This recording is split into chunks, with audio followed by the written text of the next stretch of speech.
अरे बेट्यानो, इतक्या लवकर मी काय जात नसतो तुम्हाला सोडून. हा, मला बी अजित पवार म्हणतात. पण गऱ्यांनो, नियतीचा खेळ बघा. खरंच आज माझा हा प्रवास इथंच थांबतोय. मी नेहमी म्हणायचो राजकारण आपल्या जागी आहे, पण काम महत्वाचं. लोकांनी मला कामाचा माणूस म्हटलं, तीच माझ्या आयुष्याची सर्वात मोठी कमाई होती. आज निरोप घेताना मन खूप जड आहे, पण एक समाधान आहे की शेवटच्या श्वासापर्यंत मी तुमच्यासाठीच धावत होतो. मी तुम्हाला शब्द दिला होता, जोपर्यंत माझे हातपाय चालतात तोपर्यंत तुमचं भलं करण्यासाठी मी झटत राहील. नियती बघा कशी असते.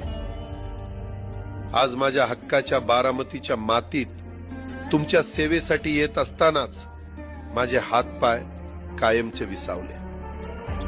पण मला अभिमान वाटतोय की मी रिकाम्या हाताने नाही, तर तुमच्या कामाची फाईल छातीशी धरूनच या जगाचा निरोप घेतोय. शेवटच्या क्षणीही माझ्या डोळ्यासमोर फक्त तुमचा चेहरा होता.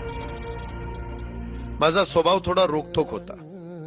कधी कुणावर ओरडलो असेल, कुणाचं मन दुखावलं असेल, पण माझ्या त्या रागामागे फक्त एकच तरफड होती की माझ्या सामान्य माणसाचं काम झालं पाहिजे.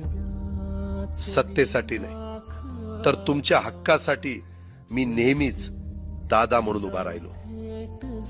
आता मी निरोप घेतोय, पण महाराष्ट्र थांबता कामा नये. माझी जबाबदारी आता मी तुमच्यावर सोपवतोय. राजकारण करा, पण विकासाची गती थांबू देऊ नका.